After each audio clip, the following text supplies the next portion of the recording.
LaDonna, how's it going? Good morning, Angie. I'm doing great. How are you? I'm doing great.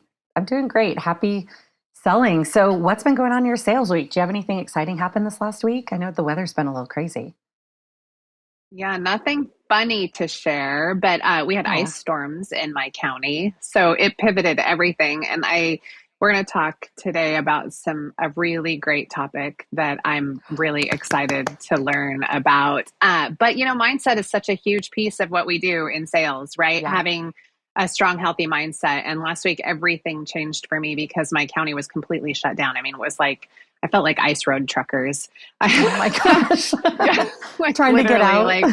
like yeah. And we had a boil water ordinance in our county because our water supply was affected by the storm. The power was out, Yeah. and so I had a few water bottles, but I mean, I'm not one of those people that is Nothing. like stocked You're up, not right? prepping. So I'm not a prepper, and maybe I should be after last week. So I'm like, and I happen to be because I split time. A lot of you don't know that I split time between Portland and Eugene, and I was with my parents who are 84 and pretty housebound, and so I get this ordinance that or this notice that I have to boil water, and I'm like, okay, looking at how much water we have, our power is going out. Thankfully my dad It's has a what? wood stove, but I'm like, okay, I'm supposed to be here and here seeing accounts. And so I just wiped my calendar clean, took a deep breath, and Good I'm like, job. hey, you know what, we'll pick this up later. I have no internet. I'm among so many people out there that we're not able to work in our normal capacity. So I just think fast pivots is important, like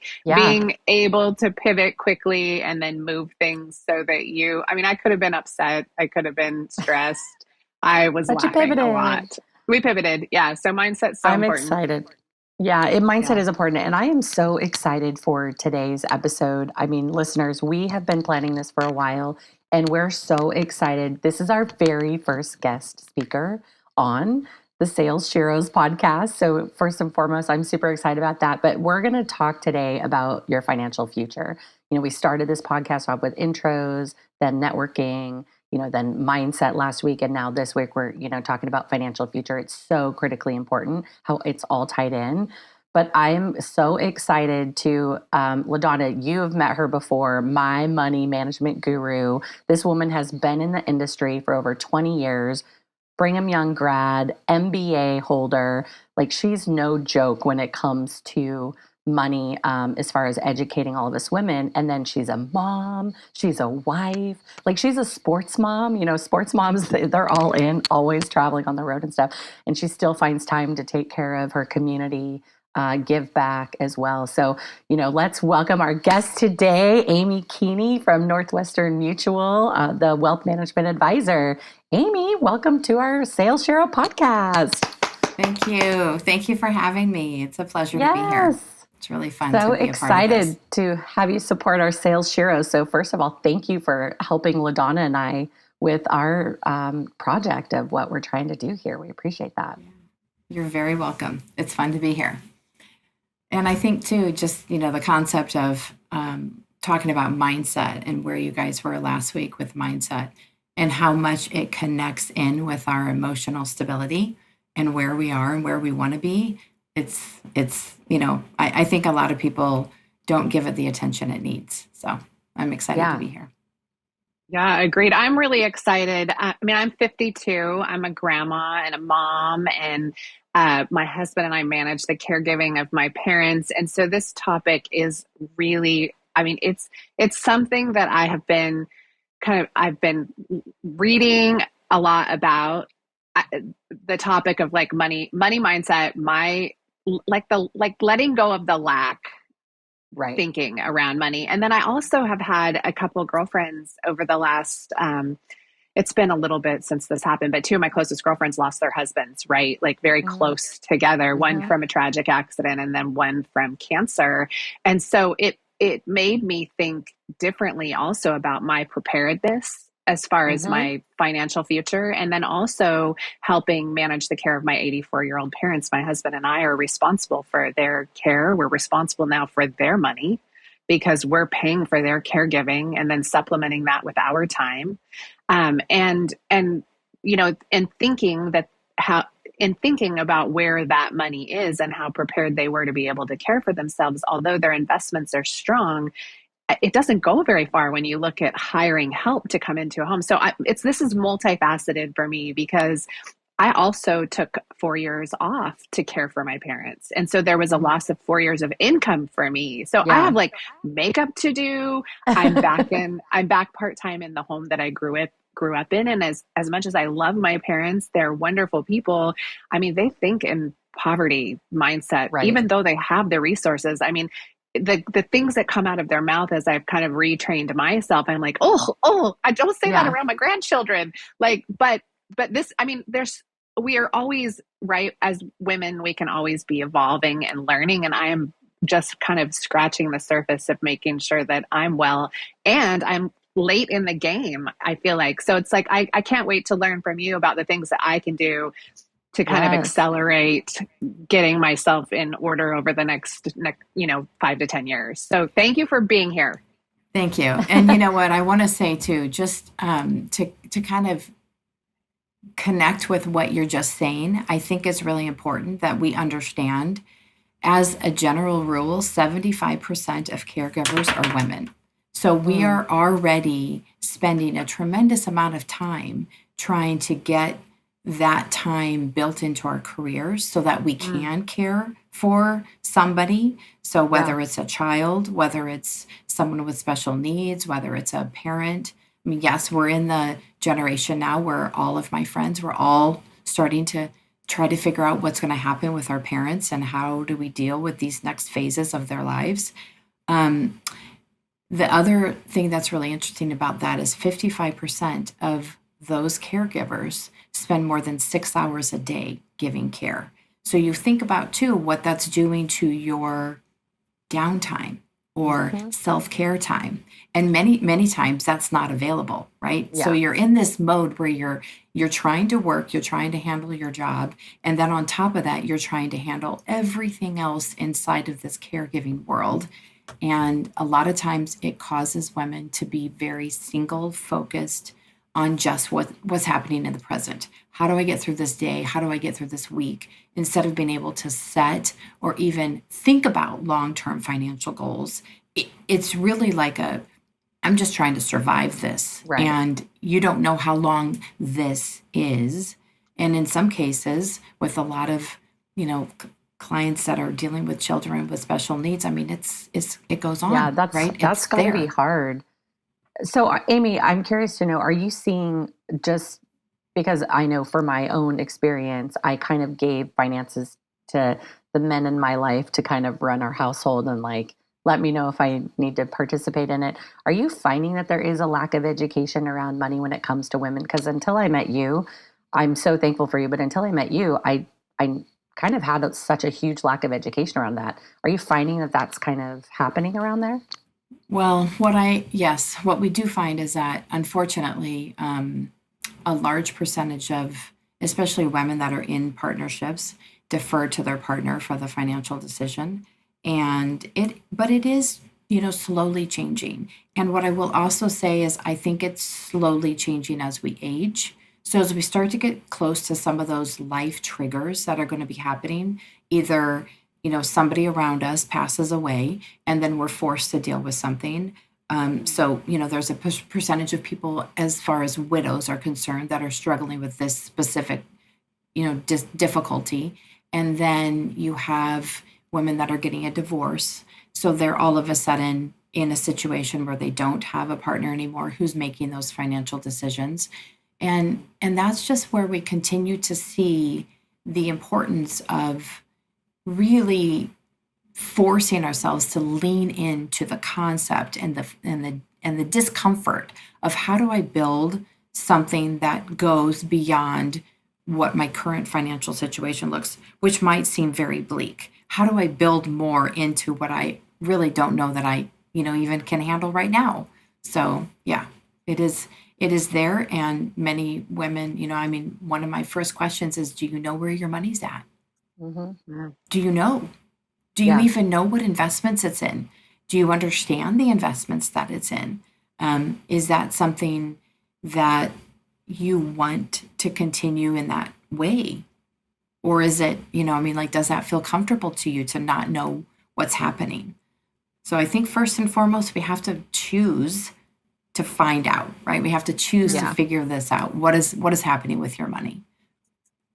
So what would be a first step for someone? So like you say, especially for those women that are out there in caregiving roles, small children, grown children, children that need more help, parents, what would be your advice for a first step for someone that, like, I mean, I was sitting at the gym crying yesterday talking to my 28-year-old daughter, because they also help my daughter and her husband help my husband and I caregive my parents. Right. So I carved out some time to go to the gym because I almost got teary. I was a little teary eyed as you were talking about that. Right. Because self-care is so important to me, and I physically don't have as much time to care for myself because that 6 hour time frame that you were talking about, I'm very much in the throes of that right now.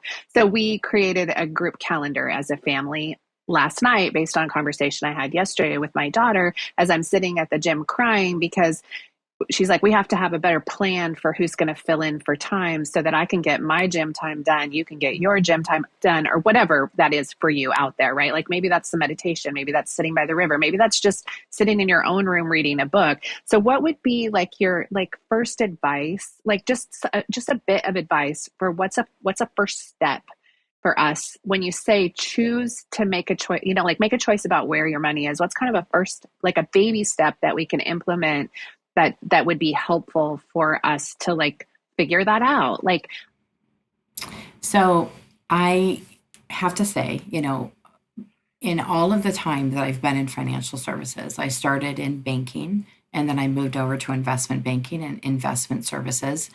And it's not a conversation that a lot of advisors are having with people.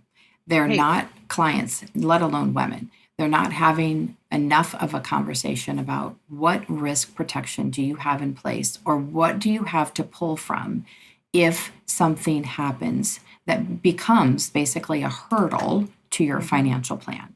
So it's a very common conversation to say, talk about the 401k assets that we're building, or if you have access to be able to invest in a 401k or contribute to a 401k. Not everybody does. And then, if you have potentially like learning more information about an IRA, you can Google some of these things and get some answers. But what do you do kind of as a first step in those situations where you say, how do I know, one, where to, you're lucky that your parents have some investments to pull from, because not everybody does. Most people don't. And then you're asking yourself, not only am I giving up of my career and my time to care for these people that I love, but I'm also spending my own money. 26% of caregivers' budgets, 26% of caregivers' budgets go towards caregiving. And that's industry-wide.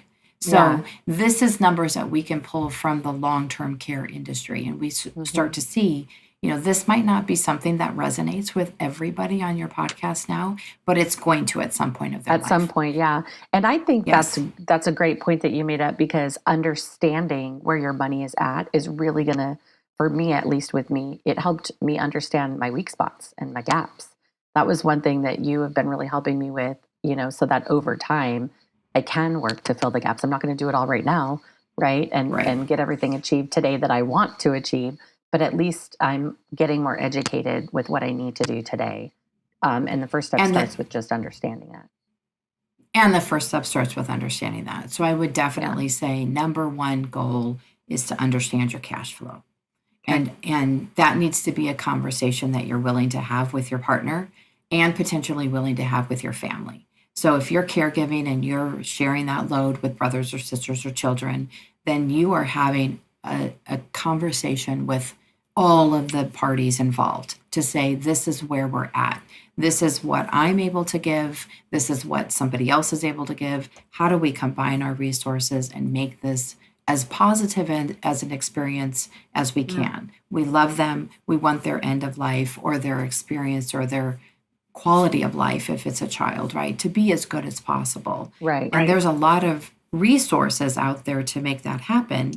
You just have to, one, have the time to find out what those resources are, and two, have the money to pay for them. Right. So if you understand cash flow and you understand where you are in that process, I mean, cash flow and budgeting are going to be the number one. What can I do in the next 24 hours is start to write these things down.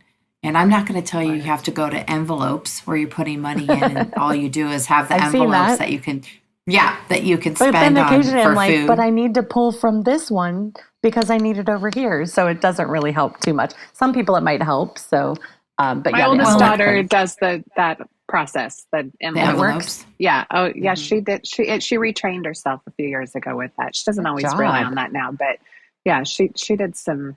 Anyway, yeah. Well, Yeah. and I And think, kind of coming into, I know we were going to talk about this at some point when we kind of discuss general outlines of this, but going to a rule of thumb in the industry, there's basically, we call it a 20-60-20 rule.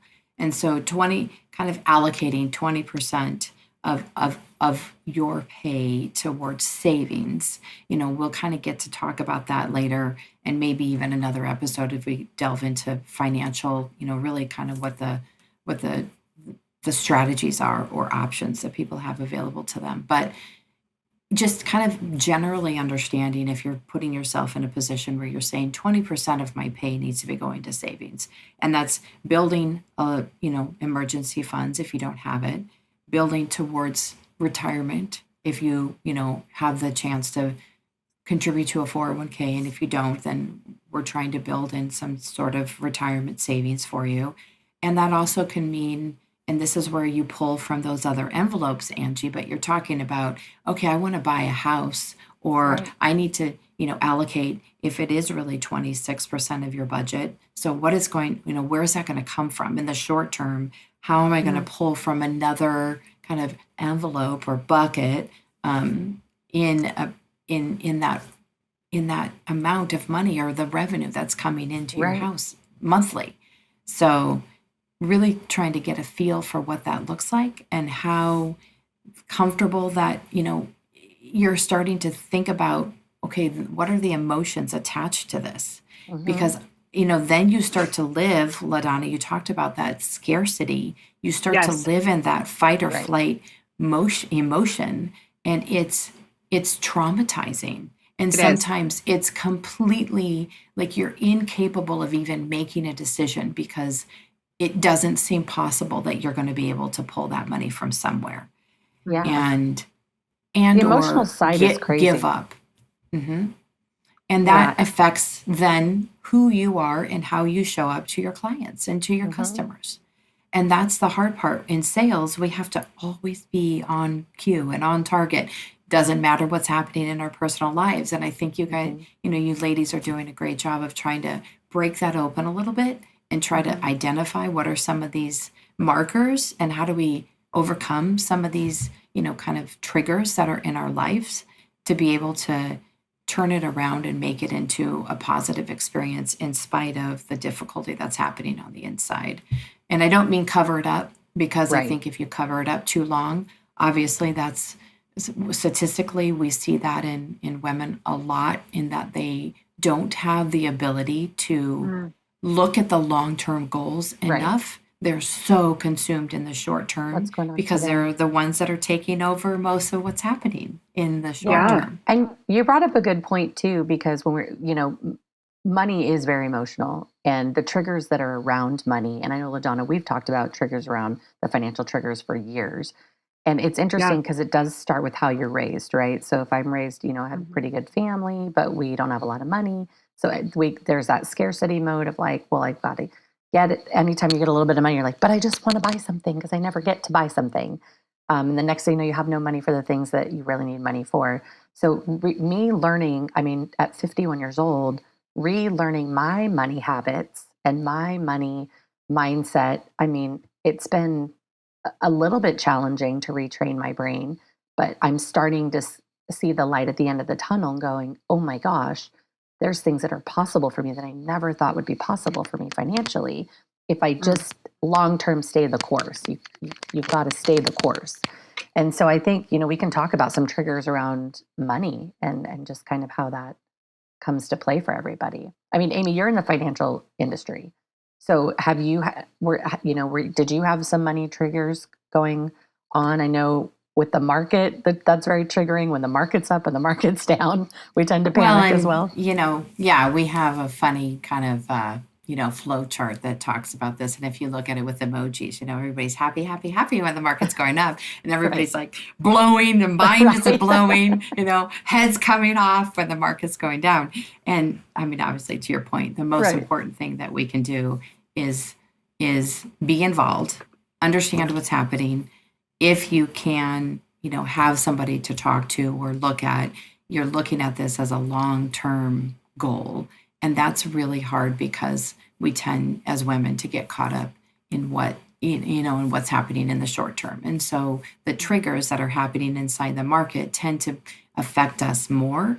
And we tend to have a more difficult time to say, okay, I know that long term, I mean, this pulls into a lot of statistics about just women in general and how comfortable they feel in their job, or that their job is going to continue, or that they're going to continue to have a stream of income consistently coming in is very, if you look at kind of the jobs that women in the past have had, a lot of them have had to be something that has to be flexible around family, or it's a multi-level marketing type of situation where they're selling to their network or people that they know.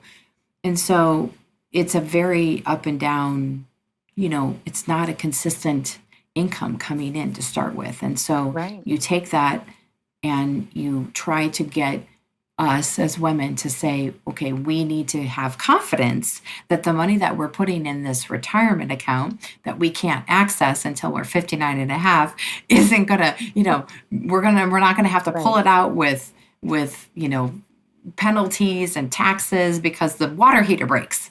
So, those are the situations that if you can work through that and kind of get around that understanding emotionally, that we're going to build in protections so that when those things happen, we have somewhere to pull from.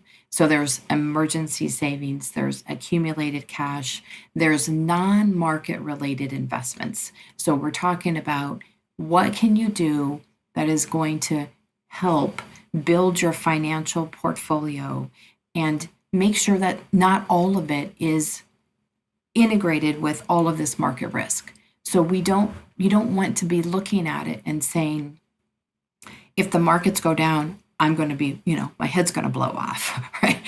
So you have a little bit more leverage. Yeah, go ahead. Yeah, you do. And it's interesting how you were talking about using your 401k money for the water heater.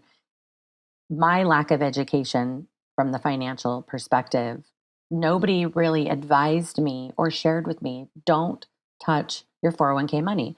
So through the years, as a young mom needing money, working multiple jobs, figuring out life, I was always looking at that number going, well, I have that. It's like a savings account and I can pull it out. And I did pull it out, and I did pull it out again, and I pulled it out again. I don't know how if our listeners have been in that position before, but then you get to the point where you're old enough to go, oh my gosh, because I pulled it out and no one educated me or stopped me or helped me or guided me. Now I'm starting at an older age going, I have to work how many more years to refill that bucket? Right. And so that's that. I'm not financially shaming anyone because I've been in that boat myself.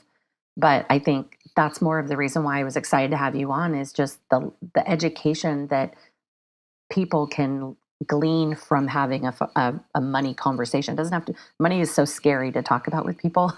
They either are like really happy about it or really upset about it or what do you want from me? Right. So well, they're happy about it when they have it, when and they they're have upset it about it when they don't have it. Yeah. I mean, or that's when they think you need it. Oh. When they think someone's calling them up going, hey, LaDonna, how's it going? By the way, can I have $1,000? I'm trying to do XYZ. Lean on your friends. But no, I children, parents. Yeah. It's endless with teenagers for sure. Right. And for women, I mean, a lot of the workforce now, most women are now back in the workforce, or to your point, they're still at home parents or moms doing multi-level marketing or affiliate marketing, something at home where they're still getting the money coming in and having to allocate that. So I think the 2060, and I know on the 2060-20 rule, you covered the 20. What would be the 60% on the 2060-20? So when you're looking at, kind of, if you think about cash flow looks at everything that's coming in during the month. And so 20% of that goes towards savings goals, retirement savings, saving for a home, saving for a large goal, whatever that would be. And that could be a short-term goal, or a longer-term goal, because obviously retirement planning is a longer-term goal. 60% is just what are you spending on with your fixed expenses. And so you don't want to have more than 60% of the income that you bring home to go towards living expenses.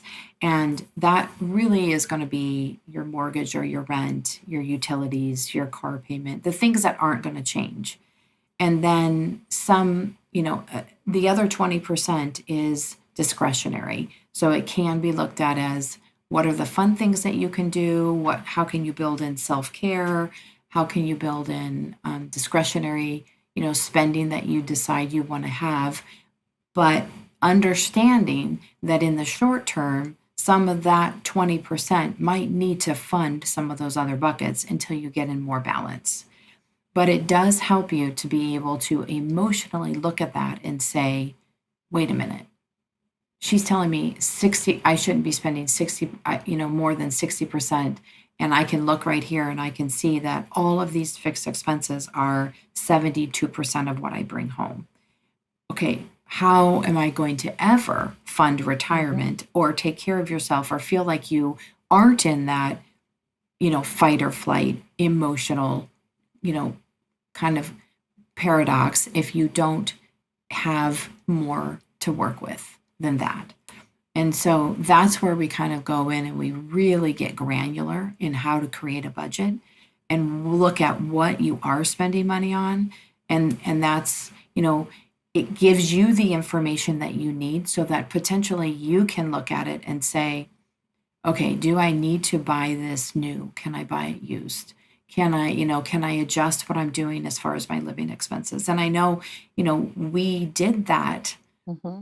And you were able to look at your budget and say, here's where I'm going to make some changes. And you did. You took the action to make changes. I think that's you should tell them about selling your car and what you did. I know, I did. So, I've always had a budget that I align to my pay periods. Like here's the 15th, here's the 30th, and then here's what I pay, right? And then here's if there's anything left over. And when I came to see you, it was like, okay, I'm starting to make a decent amount of money.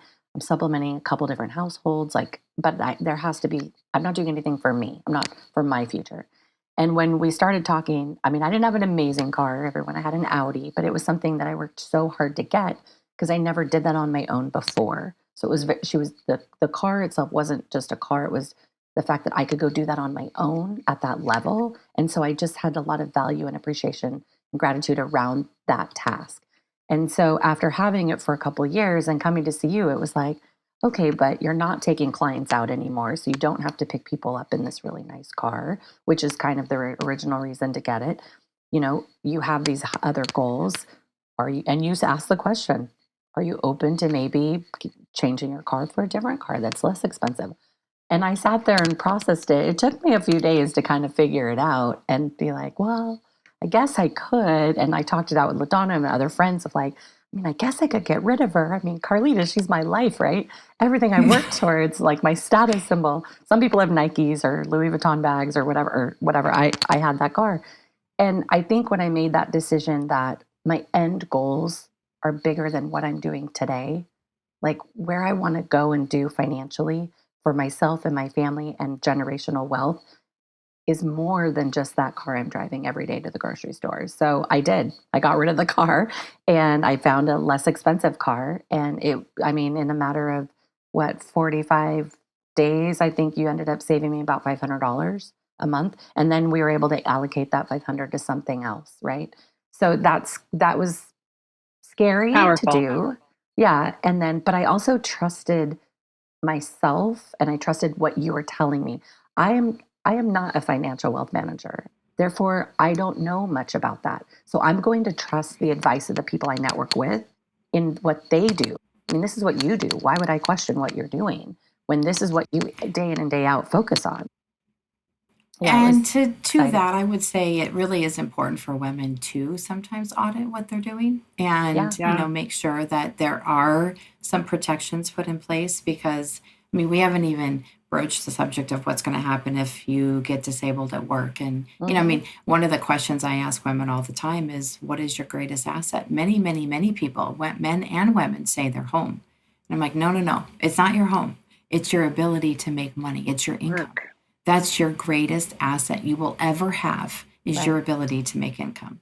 So if that gets taken away, what changes? How does your lifestyle change? How does everything change? Right. And so, we have disability policies through work that cover 60%. Almost everybody covers about 60%.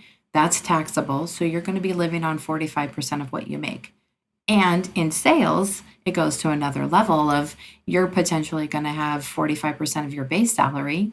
Doesn't always include bonuses or commission. So then you're really living on like 25% of what you make.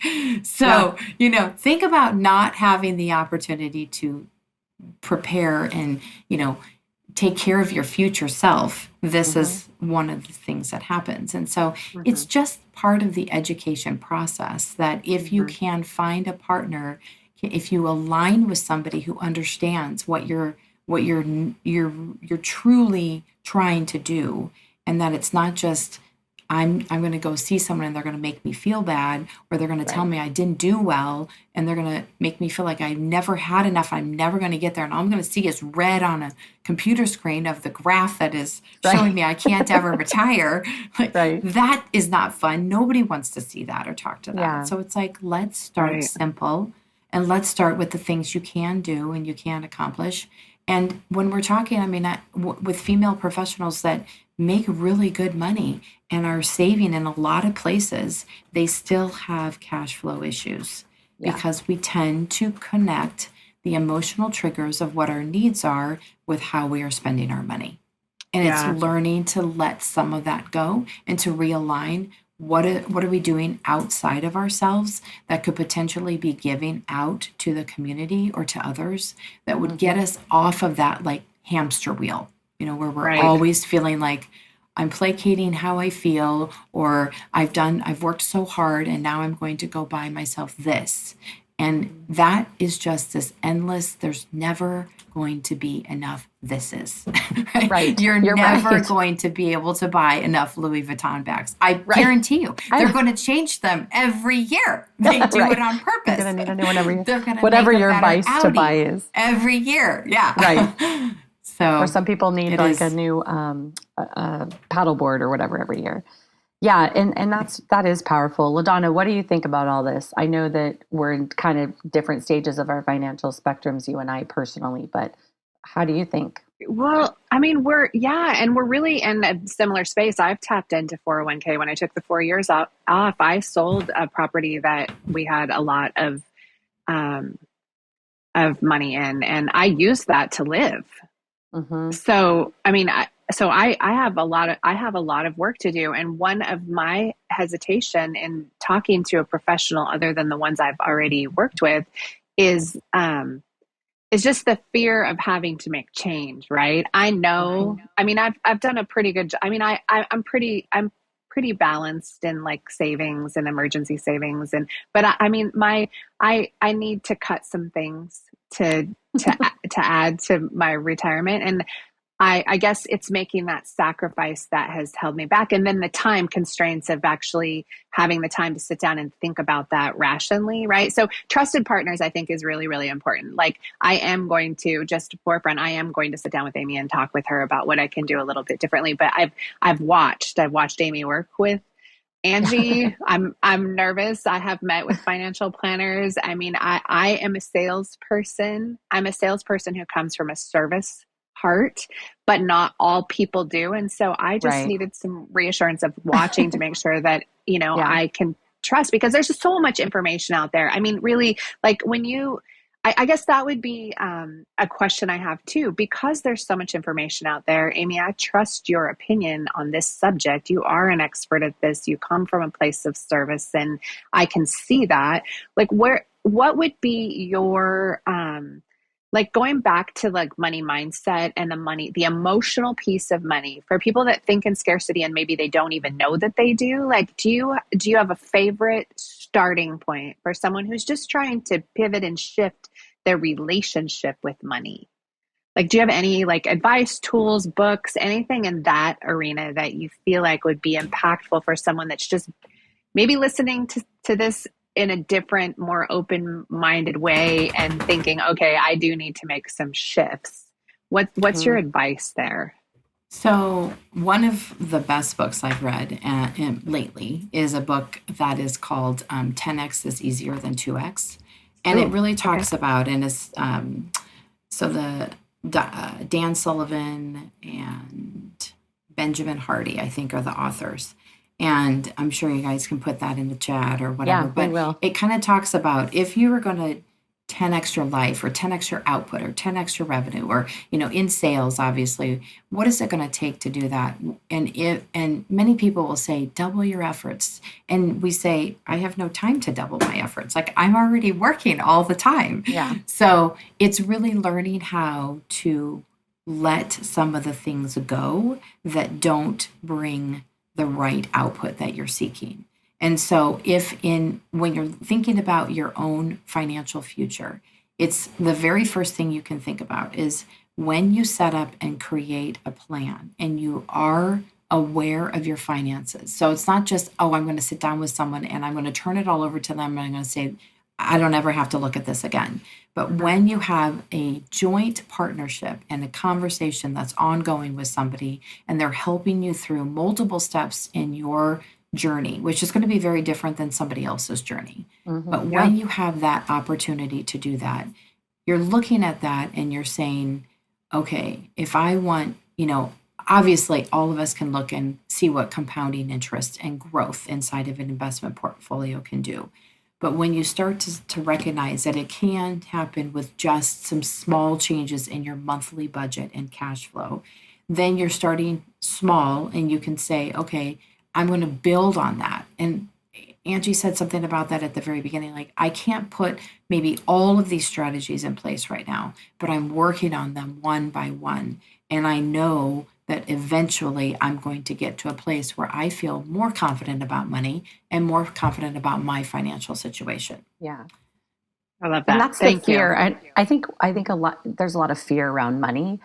How can I go Mhm. talk to someone? And then I know a lot of people always question, they're just going to take my money to help me with my money. And I don't have any money for them to take. And how do they get paid? And there's all these questions. And I mean, I've talked to a couple different financial advisors through the years. And it wasn't until now meeting Amy through a networking event, mind you guys, this is why networking is so important. And then sitting down with her and realizing that, okay, I also want to work with someone I like, I know, and I trust, which is what we talked about on the networking piece. Because she didn't make me feel stupid. She educated me. She gave me options. She didn't tell me what I should do. And she didn't just take all my money and put it somewhere where I might not see it. It Mhm. might go away.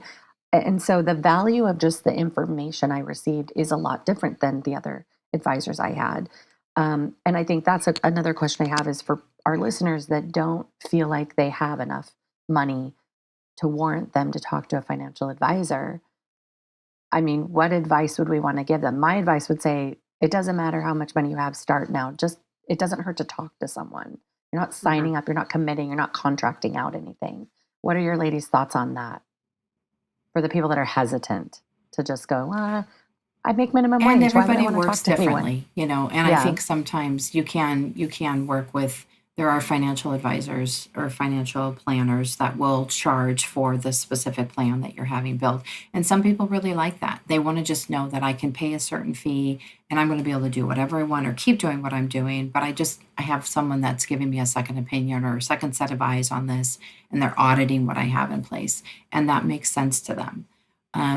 It really kind of depends on what level of of this, kind of financial acumen that you carry that is going to help determine what your next step would be best for you. Because really, for some people, if you really are starting off and you want to just invest in a Roth IRA account, going to a robo advisor or what we would call like an online platform and getting a diversified portfolio isn't a bad option at all, because you're right, there's not a lot that you can do, but there is education that you can always seek and find. And going to, kind of understand what is a budget, what is emergency funds, how much emergency funds should I be carrying at any point? And that changes for people in sales versus people in, maybe a more stable corporate kind of output and salary. So just understanding what those look like is going to be really helpful to say, okay, am I ready, emotionally ready and financially ready to kind of take some of these next steps?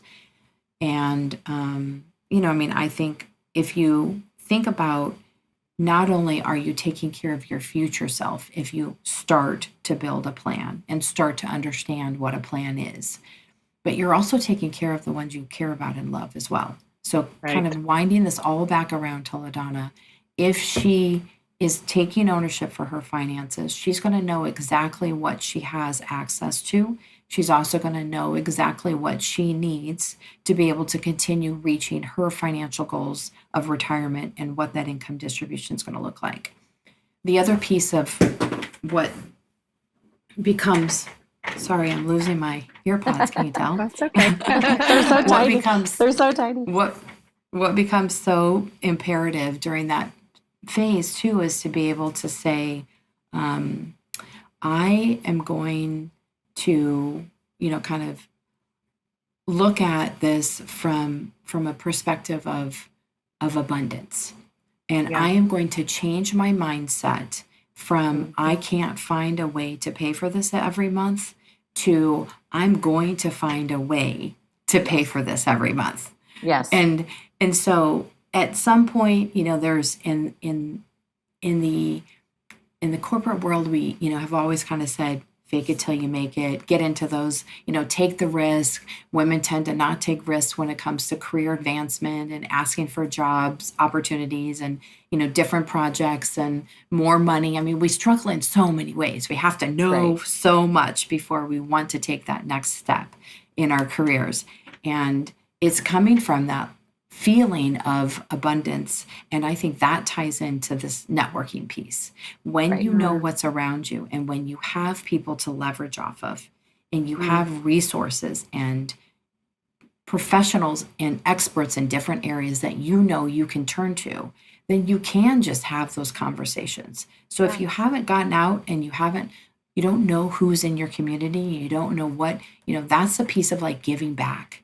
And we met at a networking thing, but it really wasn't a networking thing. We were working it, right? We were educating, we were participating, we were giving back to a community of, an organization that tries to create more opportunity for, tech professionals or whatever, women in technology and some of these other organizations that we're both involved in. So when you have the opportunity to be involved with other people, this might not be like Finance 101, but this is more about the emotional connection that we as women need to have with each other to understand that we build off of each other and we can help each other grow. Absolutely. And if we have that law of abundance, there's enough to go around. Even if it's in the same industry and I'm talking and meeting and connecting with somebody who's in my industry, they're going to have a different perspective on something that's going to teach me. And I'm going to be a better advisor and a better planner for having had that connection.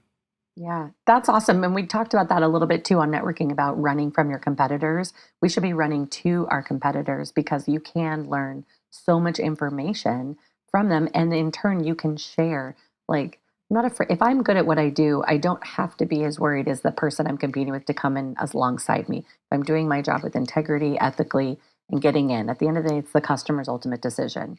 And so I think that's an amazingly great point and beautiful point that you said about just being able to serve each other and really keep continuously. And that's why this podcast is so important for LaDonna and I is we really want to be championing women in sales in whatever that looks like to them. And you just nailed that for us. So thank you for that. Yeah, I want to just say this again, law of abundance, because a lot of people haven't heard that, right? we've done a lot of personal development, Angie and I, and many people don't dive into that. I think many women don't dive into. We don't talk about that a lot in corporate. Where Right. Angie and I feel like really dove into that was we were looking at law of abundance and looking at increase by adding supplemental income sources in addition to our sales roles, right? So in our network marketing careers in the past, we no longer do that, but in our past, we both were in the same business. We were really exposed to coaches that talked a lot about mindset. I saw that there way more than I see that in corporate. So I say that sometimes to women in corporate. They're like, what are you talking about? And I'm like, well, do you not do personal development? And so many women don't. So if that's the first time you've heard law of abundance, Yeah. I mean, that's a whole additional podcast, and we will meet on these We'll touch things on over that the one. next number of years. But I mean, like, do some research on that for your own Yeah. self personally, and invest in some personal development. Find some more podcast, find a podcast that's just on that, and look, if that's your first exposure to that, start unpacking that, because I feel like that's where my relationship with money got stronger. It's clearly still evolving and needs a lot of love and help and support, but at least I have an appreciation for money, and I'm not afraid of talking about money. I'm not afraid of making extra money. I'm not afraid of doing other things now, because someone had said that to me at one point. LaDonna, you need to work on law of abundance. You need to work on your mindset around that. So I just wanted to say that again, and just throw that out there. Prosperity thinking is important. Yes, and that's a really great point that you make, because I think a lot of women, especially as we get older and our careers are blossoming and we're doing well, right, is you have to be okay with having money. And so, I joke with people that, like, my focus is to put more money in the pockets of women everywhere. I want women to have access to money. I want them to grow money. I want them to be okay with money. I want them to be happy about making money, because, the generations are changing, and women are controlling more of the money that's out there. Yes. And the conversation is shifting. The focus is shifting. So we need to be aware of it. We need to not shy away from it, so we can have conversations within our team, with our team members, with our superiors. It needs to be a conversation that we start to advocate for ourselves. I love that. And this is why we were having you on this podcast today. And, normally we try to do about 30-minute podcasts, but we knew today our very first featured guest with having you on was going to be a little longer. But I want to make sure before we end that we're just going to recap kind of the tips for all of our listeners. And we're going to go ahead and put them on our description. We're going to post them to our social media. So we want to make sure that people are sharing this out and following us along. But I don't know about you, LaDonna, but I took a bunch of notes. If anyone heard clickety-clacking. Yeah.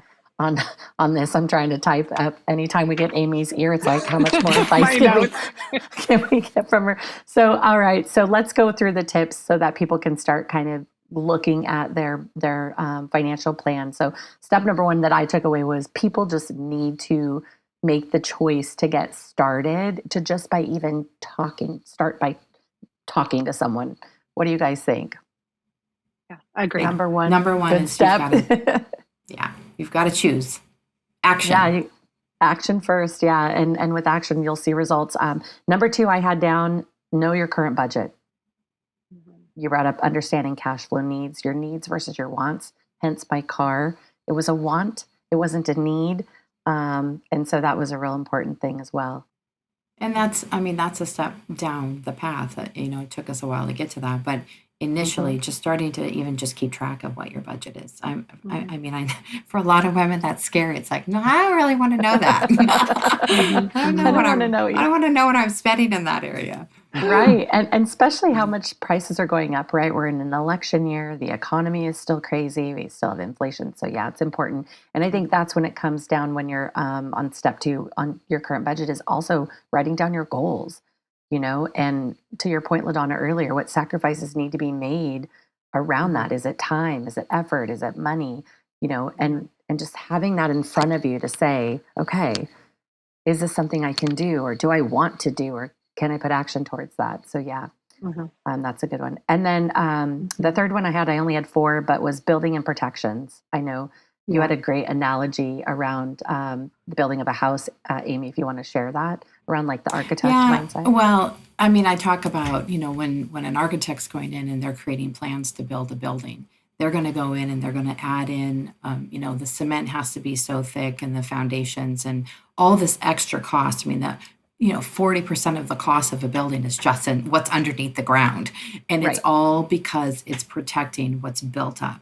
So if you think about your building an investment plan in the future, you can't build these investment portfolios if you don't have some security underneath of you. So create that foundation of security, understand where your risk is, understand where your gaps are inside of that risk, and, work slowly to build those goals and create that protection around yourself. It's just definitely not looked at enough, and people don't even understand that it could happen until it does happen. And then you're sitting in a situation like LaDonna where you're paying for care that could potentially have been, we could have transferred that risk to something else and created another income stream that would have potentially been able to handle those, those expectations. Mm-hmm.